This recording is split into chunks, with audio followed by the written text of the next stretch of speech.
الحمد لله والصلاة والسلام على رسول الله. دي المحاضرة الخامسة معانا من كورس Non-Traditional Manufacturing Processes. آه، هنتكلم في نوعية جديدة من أنواع أساليب التصنيع المتقدمة. قبل كده كل الأنواع اللي اتكلمنا عليها قبل كده كانت ميكانيكال، كانت بتعتمد على إنها بتعمل ميكانيكال فورس بيؤدي لميكانيكال ستريس، فبيعمل عملية القطع زي القطع بالمية والقطع بالحبيبات الابريسيفز، زي القطع بالالتراسونيك. كل الكلام ده كان ميكانيكال. المره دي احنا هنتكلم على حاجه مش بتعمل او مش بتحتاج قوه ميكانيكيه علشان تحقق عمليه القطع. هنتكلم عن الكتريك ديسشارج ماشينج، القطع بالتفريغ الكهربي. طيب، قبل ما ندخل في موضوع المكنه على طول هنبص على فيديوهين كده.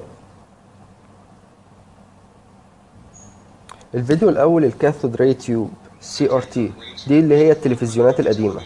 في الصوت، دي التلفزيونات القديمه، شاشه التلفزيون القديمه. شاشه التلفزيون القديمه كانت بتبقى عباره عن ايه؟ عن لوحين او ديسكين بالشكل ده. الديسك ده كاثود والديسك ده انود. بيطبق بينهم فرق جهد عالي جدا، بيبقى في حدود 70 كيلو فولت، 70 ألف فولت. عشان كده حتى انت لو جيت تفتح التلفزيون وهو مقفول، تفتح ظهر التلفزيون ممكن تتكهرب. ف حتى اللي بيصين التلفزيون اول حاجه بيعملها ان هو بيفرغ شحنه المكثفات اللي فيه، اللي بتكون مخزنه فولت عالي قوي قوي بالشكل ده. اللي بيحصل ايه؟ ان الكاثود والانود بينهم فرق جهد كبير قوي، زي ما قلنا 70,000 فولت. ففي الكترونز بتروح من الكاثود للانود، بس ما بتقدرش لا تطلع لفوق ولا تنزل لتحت ولا يمين ولا شمال، بتعدي لان في اتزان هنا في توزيع الشحنه، فبتعدي ايه؟ من النص. لما بتعدي من النص بعد كده بنطبق عليها مجال كهرومغناطيسي زي ما انتم شايفين كده، قاضبين لفوق وتحت، فبيرفع خط الإكسوات فوق أو تحت. نعيدها تاني أهو، نزلها لتحت أهو. وبنعمل فيض مغناطيسي أو مجال مغناطيسي من اليمين والشمال عشان نتحكم هي هتبقى يمين ولا شمال. الإلكترون منهم لما بيجي يخبط الشاشة بيعمل نقطة بيضاء. الإلكترون منهم زي اللي هي النقطة الخضراء دي. فعلشان تظهر الصورة عندك، هو بيحتاج ان يشوف مثلا الشاشة بتاعتك فيها كام بكسل، فيها كام نقطة. قول مثلا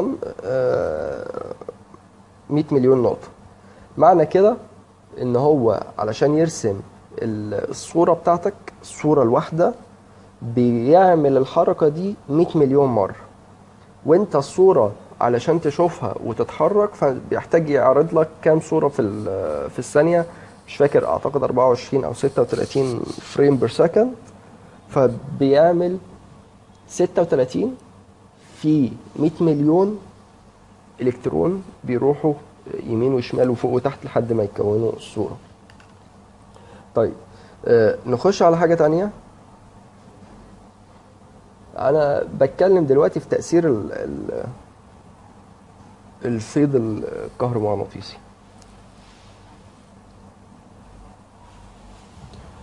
بنتكلم على الارك ويلدنج او لحام القوس الكهربي، كلنا عارفينه طبعا.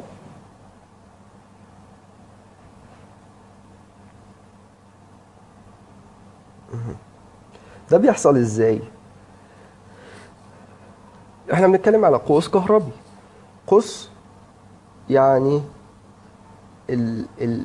الحاجة اللي بتحصل في الحتة دي. ده كده تكبير للإلكترود، سيخ اللحام، وتحت ده خط اللحام.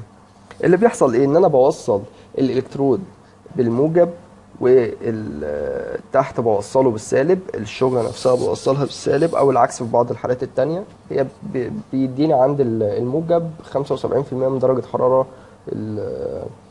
المتولدة. عموما اللي بيحصل ان انا بقربهم من بعض بمسافة معينة، فبيحصل حاجة اسمها بيك داون لمقاومة الهواء. الهواء موصل للتيار الكهربي ولا مش موصل للتيار الكهربي؟ لا، مش موصل للتيار الكهربي، والا كلنا كنا اتكهربنا، لان يعني كده اي سلك مكشوف هيوصل لنا كهرباء فهموت. فالهواء مش موصل للتيار الكهربي، فبنقدر نعتبره ايه؟ عازل للتيار الكهربي. فلما بتقرب سلك اللحام من الارضيه او الشغله بمسافه معينه، وعن طريق تسليط جهد وامبير عاليين. هو الجهد في حاله اللحام الكهربي ما بيكونش عالي، لكن الامبير بيكون عالي. بيحصل بريك داون لمقاومه الهواء، بيحصل انهيار لمقاومه الهواء. اي حاجه عازله ليها مقاومه، اي حاجه عازله ليها مقاومه. وزي ما اتفقنا، ما دام الهواء عازل يبقى له مقاومه. بيحصل بريك داون لمقاومه الهواء، فبيحصل ايه؟ تدفق للشحنات كده، تدفق للشحنات، فبيحصل بقى ايه؟ القوس الكهربي اللي احنا بنشوفه ده. درجة الحرارة بتاعته بتبقى عالية جدا.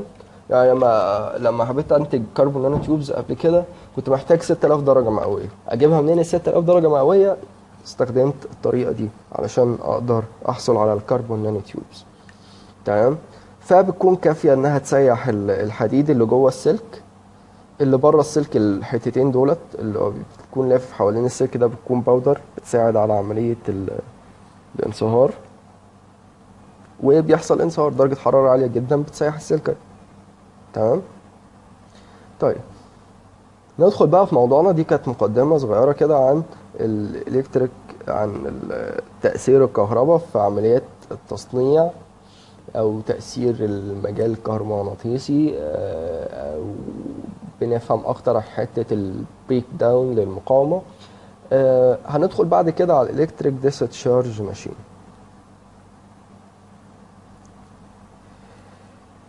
ده فيديو صغير كده شركة عاملاه.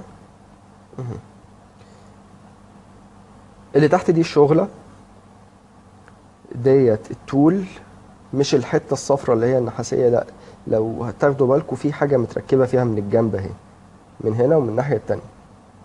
اللي بيحصل في وجود سائل هنا، السائل ده عادة بيكون مية، بس مية معينة، مية مقطرة أو مية مضاف ليها حاجات بتنزل أو بتخلص من الأملاح اللي فيها بحيث ما تكونش مؤصلة خالص.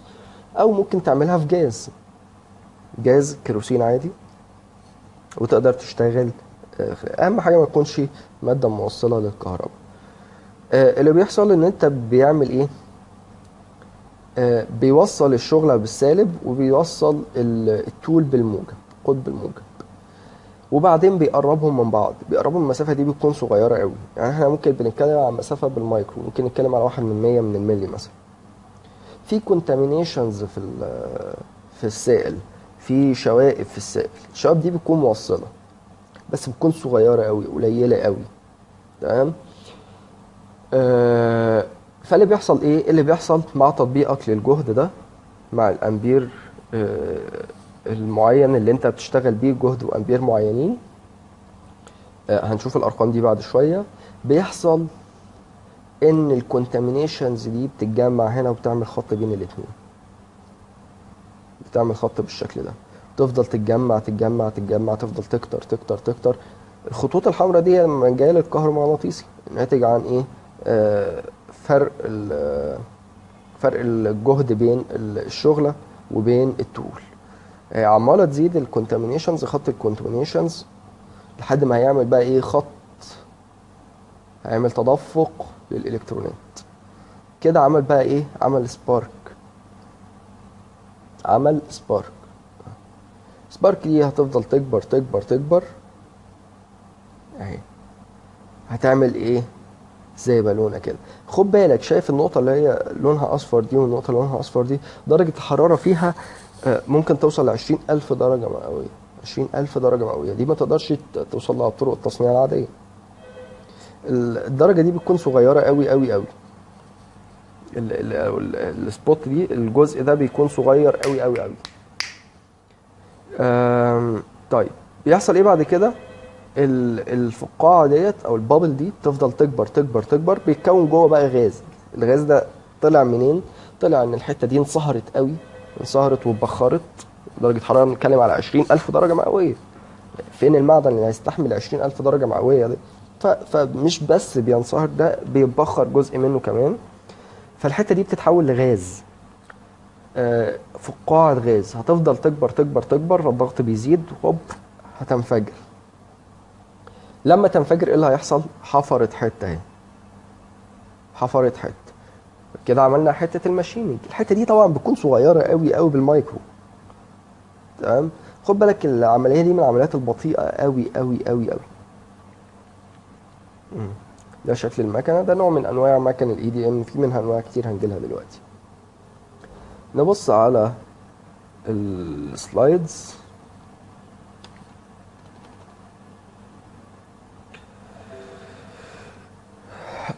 طيب الكتريك ديسشارج ماشيننج هي نوع من انواع النون كونفنشنال ماشيننج، واتكلمنا هي بتشتغل ازاي، وهنشوف كمان شويه معلومات اكتر عنها او شكل المكنه من جوه وتكوينها من جوه. مميزاتها ايه؟ مميزاتها نقدر نقول انها احتلت مكانه كبيره في الصناعه دلوقتي، يعني تقريبا 2% من عمليات التصنيع بتعتمد عليها. بتطلع لك سيرفيس فينش عالي، بتتعامل مع هاردنس عاليه، ماتيريال هارد جدا، بتعمل لك حاجات معقده جدا. الكلام ده كله هتعرفه بالتفصيل لما تعرف العمليه نفسها ازاي بتتم. في منها انواع كتير. في بالشكل ده ممكن تكون كده الورك بيس اهي، وفي سلك ماشي كده، السلك ده هو هنا الطول. طب انا بعمل ايه دلوقتي؟ انا عامل كده دلوقتي زي خراطه او تجليخ دائري علشان اطلع سيرفيس فينش عالي قوي.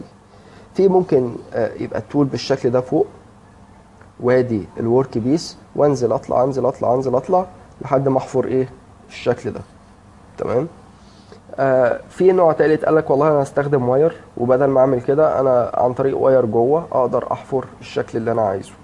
تقدر تعمل ميلنج بالاي دي ام، تقدر يعني حاجات كتير تقدر تعملها بالاي دي ام. تكوين المكنه نفسه، ده شكل المكنه من جوه. اول حاجه في المكنه عندنا الباور سبلاي. الباور سبلاي يعني انتوا شايفين بيكون داخله 3 اطراف 3 فيزز. ممكن يكون سنجل فيز بيبقى طرفين بس زي الكهرباء اللي عندنا في البيت، بس عموما معظم الماكينات بتبقى شغاله 3 فيزز. طيب بيكون جوه الباور سبلاي. الباور سبلاي ده باختصار بيكون ريكتيفاير سيركت. يعني ايه ريكتيفاير؟ ريكتيفاير يعني موحد. يعني انت عندك بيحول الاي سي لدي سي، بالظبط بالظبط زي شحن الموبايل، زي الادابتور بتاع اللابتوب، زي الادابتور بتاع البرينتر. كل ده بتحول الاي سي، التيار المتردد اللي موجود في الحيطه، لدي سي، لتيار مستمر. تمام. بعد كده بتيجي دايره الكرنت كنترولر. دي دايره بتقطع لك الطياره وبتعمل لك اللي هي بقى فاكرين المره اللي فاتت لما اتكلمنا في الالتراسونيك قلنا ان في جزء اللي هو في الاول خالص اللي هو الباور سبلاي بيدي الجزء المسؤول عن عمل الاهتزازات تيار كهربي بتردد كبير جدا، اكتر من 20,000 ذبذبه في الثانيه. احنا مش شغالين عند 20,000 ذبذبه في الثانيه، احنا شغالين عند 5000 ذبذبه في الثانيه دلوقتي، او 5000 هرتز. فالجزء ده هو المسؤول عن ان هو بيحول لك التيار المستمر اللي هو ما فيهوش اي تذبذب خالص لذبذبات، لتيار متذبذب، او تيار نقدر نقول عليه تيار مستمر مقطع، او تيار متردد بس مش ساينسوديال، مش الموجه بتاعته مش ساين ويف، بتبقى شكل سكوير ويف هنشوفها كمان شويه، عشان تقدر تشغل المنظومه دي كلها. بعد كده عندنا الجزء بتاع السيرفو كنترول. احنا بنتكلم عن مكنه نون كونفنشنال، يبقى بنتكلم عن سي ان سي سيستم.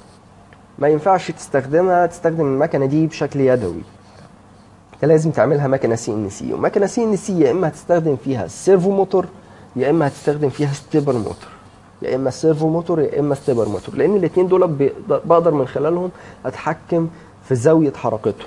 انا اقدر اقول له والله لف لي بزاويه 1 درجه، 1/10 درجه. تمام. لكن المواتير الدي سي العاديه او المواتير الاي سي العاديه زي اللي موجوده في لعب الاطفال والكلام ده، او اللي موجود في الغساله بتاعتكم، او اللي موجوده في مروحه السقف، الكلام ده كله ما اقدرش اتحكم في الزاويه اللي بيلف بيها. فبنتكلم عن كنترولابل موتور، كنترولابل سيستم، يبقى بنتكلم على سيرفو او ستيبر. والسيرفو بيبقى اغلب مراحل واقوى وسرعته اعلى، لكن الكنترول عليه بيبقى صعب، بيكون اغلى. طيب بعد السيرفو كنترول هنيجي بقى للجزء بقى بتاع الماشيننج نفسه. اهو موصل هنا السالب، موصل السالب هنا بالتول في الحاله ديت، وموصل الموجب بالورك بيس. السالب بالتول، الموجب بالورك بيس، وممكن نقلبهم في حالات معينه. لكن في بعض انواع المكن اللي بعد كده اللي بنستخدم فيه برضو الجزء الكهربي مش هنقدر نغيرهم. عموما دي كده التول هنا. الكلام ده كله ده فيكشر تول، ده كده مثبت للتول بس. وادي التول بتاعتنا، وادي الورك بيس. في فرق جهد بينهم، وفي تيار مسلط على الاثنين دول. وفي هنا الداي الكتريك فلويد اللي هو الازرق ده، واللون الاخضر ده كله، اللون الاخضر ده بيبقى تانك بيمسك الليله دي كلها. ده نفس الكلام. هو هنا شايف كاتب لك كيروسين. طب انت بتتكلم على 20,000 درجة عملية، هتنتج لك 20,000 درجة مئوية حرارة، وبتكلمني على ان العملية دي عايز تعملها جوه كيروسين، جوه مادة مشتعلة بتشتعل اصلا. اقول لك مفيش مشكلة، لان مفيش وجود للاكسجين هنا، مفيش وجود للاكسجين، فبالتالي مش هيحصل عملية الاحتراق. تمام. ده شكل السبارك بتاعنا. ادي التول بتاعتنا، ادي الشغله اللي انا بعمله. نرجع تاني، ان انا بطبق تيار كهربي بتكون قيمته متغيره على حسب ظروف الشغل بتاعتي، وبيكون الفولت بتاعه من 80 ل 120 فولت، والفريكوانسي 5 كيلو هرتز. اوكي. بقرب الشغله اللي تحت دي، بقرب الطول منها، يعني المسافه دي كلها كده بتكون في حدود 1/100 مللي لحد نص مللي. من 1/100 مللي لحد نص مللي. ايه اللي بيحصل؟ اللي بيحصل ان المسافه الصغيره ديت مع الفولت المطبق او فرق الجهد المطبق بين الورك بيس وبين التول، بيحصل معايا سبارك في الجاب ده. بيحصل معايا ان في خط الكترونات بيبقى طالع نازل على حسب اتجاه او حسب البولاريتي يعني. بعد كده درجة حرارة بتزيد قوي هنا، فبتبخر جزء من المعدن، فبيعمل بابل. مع زيادة تدفق الالكترونات بيعمل بلازما تشانل. بلازما تشانل درجة حرارتها عالية قوي، خط بلازما كده. الفقاعة بتفضل تكبر تكبر تكبر زي ما هتشوفوها كمان بعد كده، وبعدين هيحصل اللي احنا عايزينه، ان هي بتنفجر وبتاخد معاها شوية من المعدن. ده شكلها بالظبط، خدت شوية من المعدن. طيب في حاجة هنا مهمة لازم نكون مركزين عليها. طب انا دلوقتي عملت ماشيننج الحتة قد ايه؟ الحتة الصغيرة قوي دي، الحتة الصغيرة قوي دي، الحتة دي قد ايه؟ تخيل كده المسافة دي 1/1000 من البوصة اهو. سبارك جاب 1/1000 من البوصة. تخيل المسافة دي يعني مثلا 2/1000 من البوصة ولا حاجة، يعني حاجة لا تذكر، حاجة لا ترى بالعين المجردة. طيب دلوقتي بعد ما شلت الجزء ده ايه اللي هيحصل؟ هل السبارك ده هيضرب نفس المكان تاني ويحفر لي حتة كمان؟ لا. خدها قاعدة كده في التعامل مع النوعية دي من الماكينات، ان هو ما تقدرش تضرب مكان واحد مرتين. ما تقدرش تضرب مكان واحد مرتين. ليه؟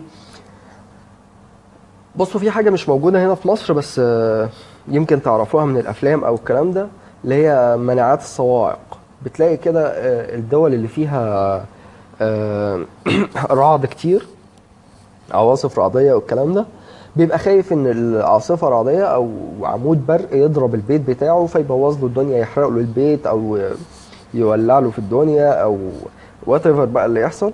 فبيعمل ايه؟ فبيعمل حاجة زي سيخ حديد مدبب كده بيرفعه فوق البيت. ايه فايدة سيخ الحديد ده؟ سيخ الحديد ده بيكون اقرب للبرق من البيت.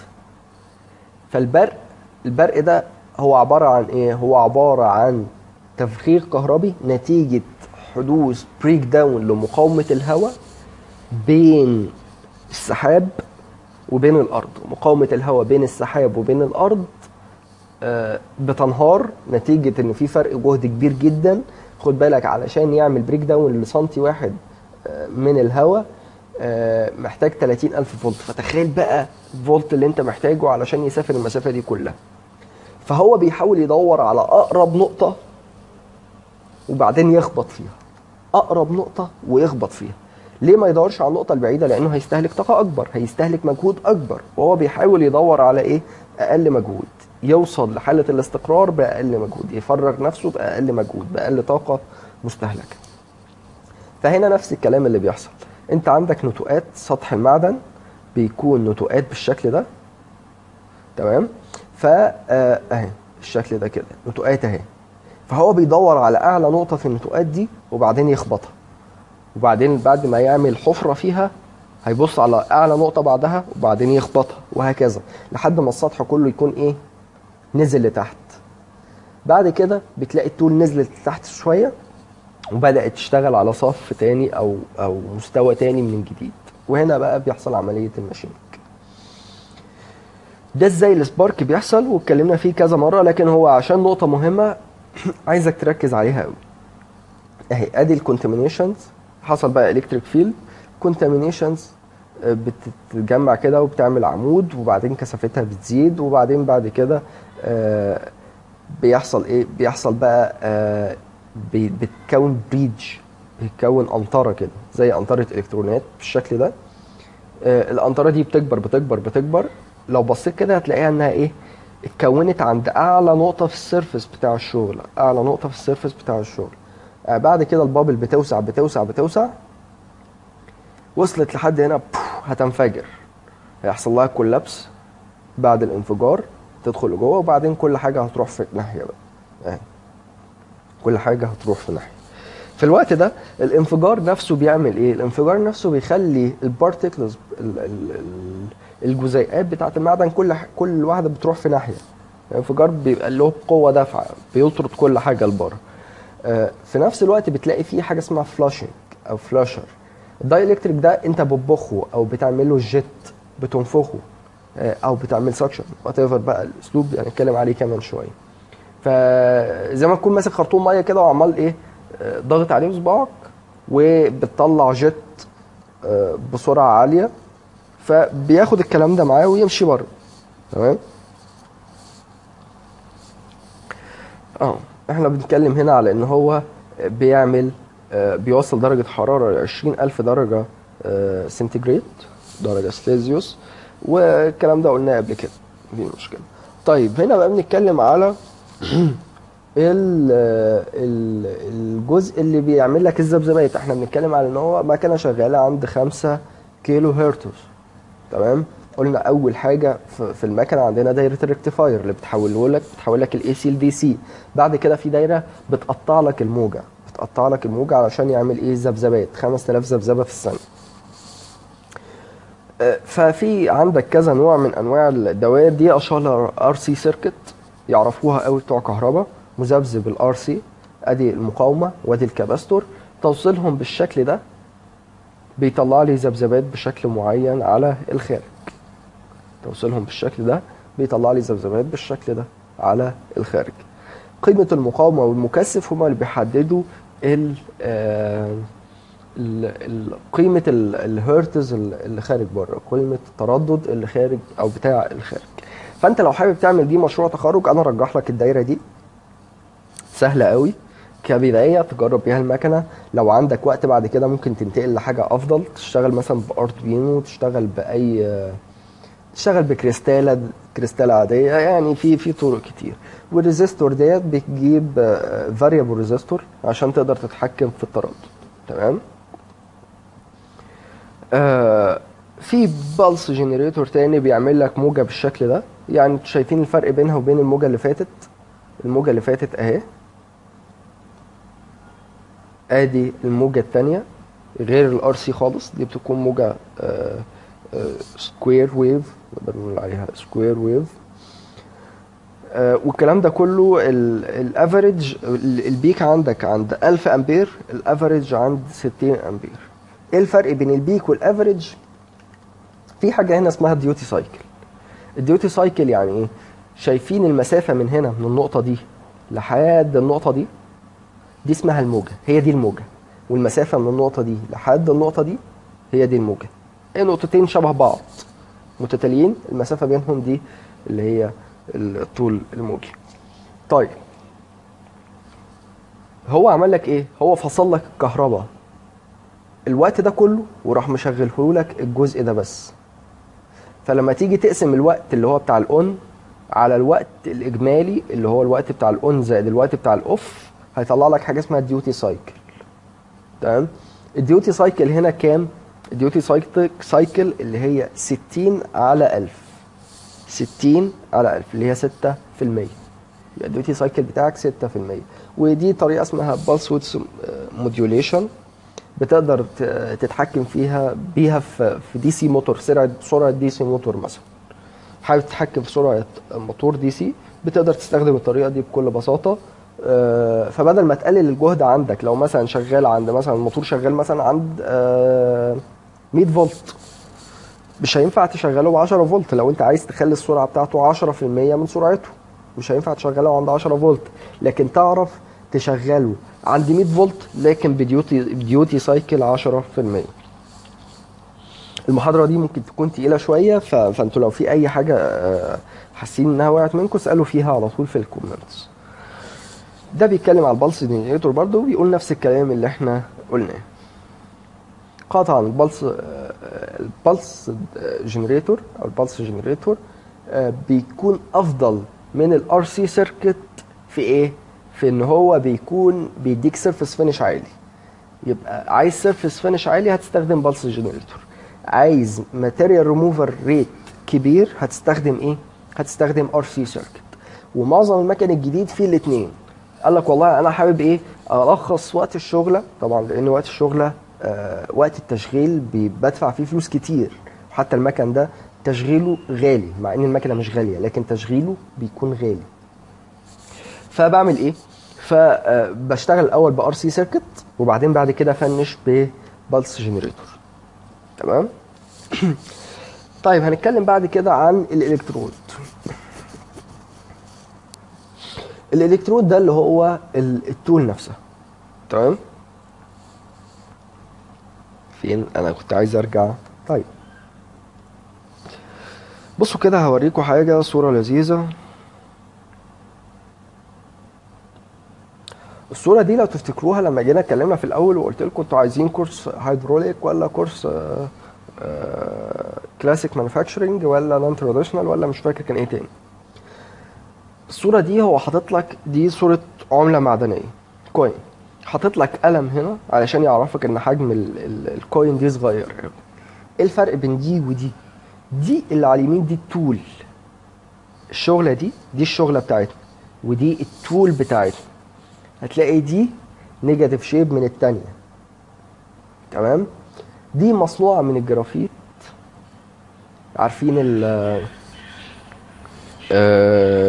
الباتري، الحجاره القلم، حجاره القلم بيكون فيها عمود من جوه كده، عمود كربون، هو ده الجرافيت اللي مصنوعه منه التول دي.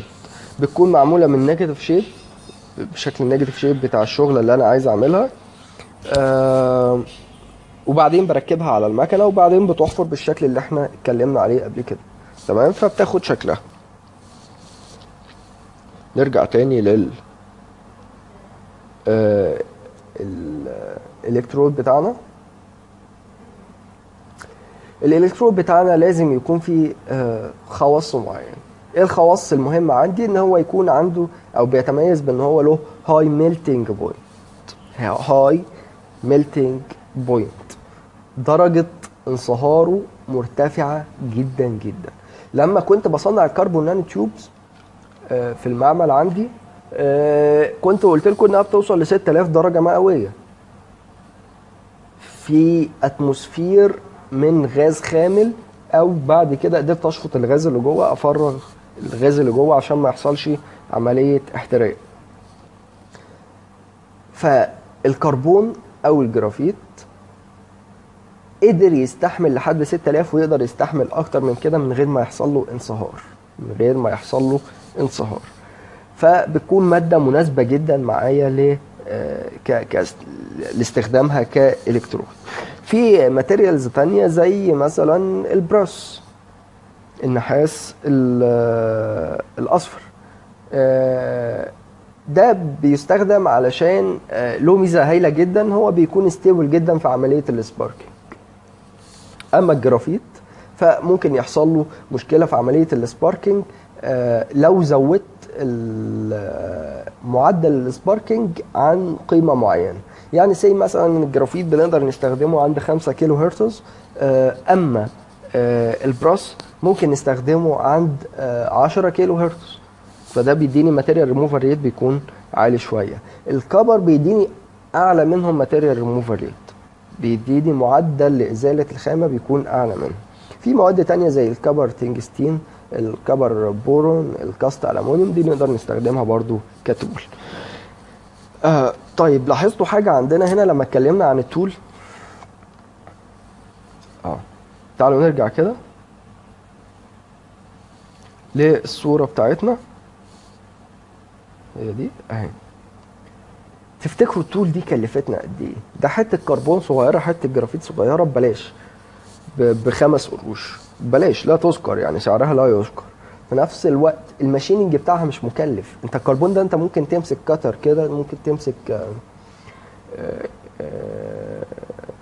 اي تول بتاعت نحت وتحفر اللي انت عايزه عليها. طبعا مش بالشكل ده، يعني دي مصنعه بمكنه تانية، مكنه CNC، وممكن تكون مصنعه بايد فني، ايد واحد نحات. لكن اللي اقصده ان عمليه التشغيل بتاعها ماده مش قاسيه، ماده مش صعب تشغيلها، وفي نفس الوقت ماده رخيصه، فبتكون ماده عموما التول نفسها على بعضها رخيصه، التول على بعضها كده رخيصه، بعكس مثلا التول بتاعه الووتر جيت، بعكس التول بتاعه الالتراسونيك بتكون غاليه نسبيا. اوكي طيب، لما بنقول ان احنا بنطبق حراره بين التول وبين الشغله، فبيحصل زي ما بيحصل تآكل في الشغله تحت، بيحصل تآكل في التول فوق. زي ما بيحصل تآكل هنا بيحصل تآكل هنا، تمام؟ لكن التآكل في التول بيكون قليل جدا مقارنه بالشغل. بيحصل تآكل منين بقى؟ في بتلاقي اند وير اللي هي المسافه اللي طلعتها كده او اللي اتحفرت في الشغله كده. في سايد وير بتلاقي في الجنب كده، الجنب الكورنرز او السايد في النص هنا، والكورنرز كورنر وير برضو بيكون في معدل تآكل اكتر.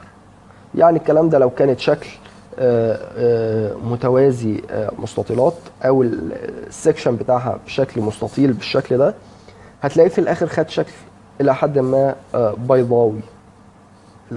بيضاوي، بالشكل ده، تمام؟ لكن الكلام ده انت بتتكلم في حاجات بالمايكرو، حاجات صغيره قوي ما بتتشافش، عينيك ما تقدرش تشوفها. اوكي،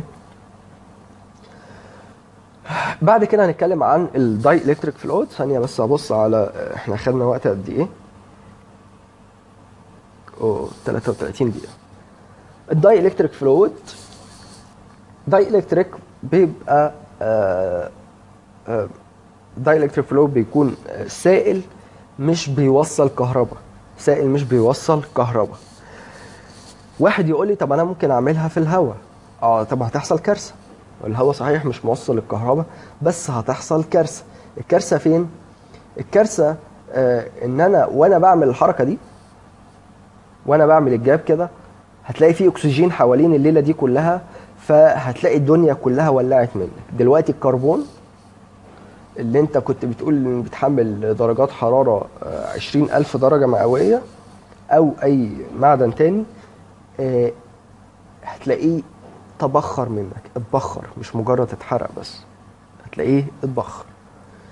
فالداي الكتريك بيوفر عليا المشكله دي او بيحل لي المشكله دي. كمان مهم عندي في الداي الكتريك غير ان هو يكون نون كوندكتور، ان هو ما يكونش موصل، ان هو بيحصل له دي ايونيزيشن بسرعه بعد كل تشارج او كل ديس تشارج بتحصل، بعد كل تفريغه بتحصل يرجع تاني بعد ما اصبح في وقت من الاوقات موصل وبقى فيه كوبري الكترونات من فوق لتحت، فجأة بعد ما الكلام ده خلص يرجع تاني غير موصل، ويبدأ العملية تاني، يوصل تاني ويرجع ما يوصلش تاني. المتطلب الثالث او الحاجه الثالثه اللي احنا محتاجينها من متطلبات داي الكتريك فلويد ان يعمل العمليه دي بسرعه. السبارك ده ان هو ايه؟ يعمل الكوبري ده، كوبري الالكترونكس الالكترونز، وبعدين بعد كده يعمل البابل، وبعدين البابل تنفجر، وبعدين يرجع غير موصل، وبعدين يكرر العمليه دي. كان عمليه السباركينج دي تحصل بمعدلات كبيره جدا. ما يعمليش العمليه دي دقيقه مره كل دقيقه. فانا دلوقتي علشان اعمل كوين زي اللي انا لسه موريكم صورتها من شويه دي ممكن اقعد مثلا سنه.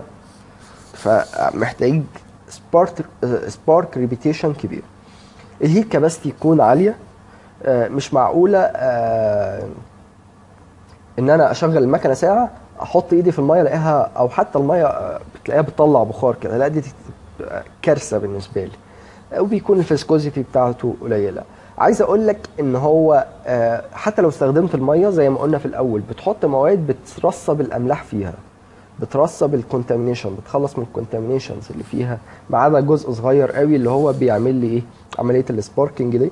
لدرجه ان بتلاقي المكنه شغاله واقدر احط ايديا جوه تانك، التانك بتاع المكنه، اقدر احط ايديا ومش هتكهرب. اوكي. بعد كده من خواص او من وظائف الداي الكتريك ان هو بيشتغل كفلاشر. يعني ايه فلاشر؟ فلاشر يعني هياخد شويه الحاجات اللي طلعت، شويه البارتيكلز اللي طلعت على عمليه تشغيل، ينطرهم بره، يبعدهم زي ما قلنا من شويه. بيوفر عمليه الانزوليشن، بيعمل عزل بين التول وبين الورك بيس، بيعمل كولينج للجزء اللي هو حصل له تسخين، ارتفاع في درجه حراره، بيعمل له كولينج لانه سخن. تمام. فلاشنج سيستم بيكون بالشكل ده، يا اما سكشن يا اما انجكشن.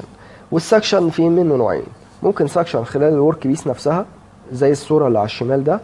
الصوره اللي على الشمال ديت بتلاقي السكشن فيها من الورك بيس اهو، عامل لك توب في الورك بيس كده، وفي حاجه بتشفط من الجنبين كده، ايه؟ الداي الكتريك فلويد. الداي الكتريك بيكون محمل طبعا بايه؟ بالحبيبات اللي هي تمت ازالتها، او البارتيكلز اللي تمت ازالتها، او ممكن تثقب التول نفسها وتشفط من التول زي الشاليمو كده بالظبط. تمام. في انجكشن. انجكشن بيكون بالشكل ده، عكس بقى ايه؟ عكس السكشن. هنا بقى بدل ما ايه ما كان بيشفط من هنا هينفخ بقى كده، وهنا بدل ما كان بيشفط من التول هينفخ. هي نفس الفكره، وفي حالات بنفضل فيها كده وحالات بنفضل فيها كده. الهيت افكتد زون، اتش اي زد. فاكرين قبل كده قلنا ركز على الاتش اي زد دي لانها بتبقى مهمه جدا في عمليات كتير بنعملها، مش بس في النون تراديشنال مانيفاكتشرنج بروسيسز، حتى في اللحام العادي الارك ويلدنج. الاتش اي زد او الهيت افكتد زون بتكون مهمه جدا في حساباتنا. الهيت افكتد زون بتكون فين؟ اهي. شايفين المسافه دي قد ايه؟ من 1 ل 40 مايكرومتر، حاجه لا تذكر، يعني 4 من 100 من الملي. فانت ما بتكونش خايف منها خالص، ما بتكونش خايف ان يكون في ثيرمال ستريس موجود في الشغله بتاعتك، ما بتكونش خايف ان الشغله بتاعتك تتغير في البروبرتيز بتاعتها، الميكانيكال بروبرتيز والفيزيكال بروبرتيز بتاعتها، نتيجه ان الهيت افكتد زون بتاعتها كبيره. تمام. فصحيح احنا بنتكلم عن 20,000 درجه مئويه، لكن المسافه اللي بتتاثر بيها بتتاثر بالحراره من الشغله بتكون من 1 ل 40 مايكرومتر جنب القطع، جنب الحته اللي حصل فيها قطع، فبالتالي ما بتكونش خايف من تاثيرها. اوكي. تمام. الجزء الاولاني ده اللي هو زون ايه، تعالوا نرجع بقى الحته دي مهمه. هي دي البرايمري اريا في الهيت افكتد زون، يعني هي دي اللي بتمثل لي جزء الخطر عندي. دي بنسميها الري كاست لاير، الحاجه اللي بيحصل لها ايه؟ انصهار وبعدين بتنشف تاني او بتتجمد تاني. الحته دي اللي هي من 1 ل 40 مايكرومتر دي، بتكون حصل انصهار جزئي للمعدن وبعدين تجمد تاني. يعني فبيكون الجزء الصغير ده هو اللي تغير فيه الخواص الميكانيكيه بس، اما الاجزاء التانيه اللي وصلت لها الحراره بتوصل لحد 4/10 من الملي، وبتكون حراره خفيفه جدا جدا جدا. بسبب ايه؟ بسبب ان في فلاشنج للداي الكتريك، وبسبب ان الحراره المتولده بتكون لوكالي افكت.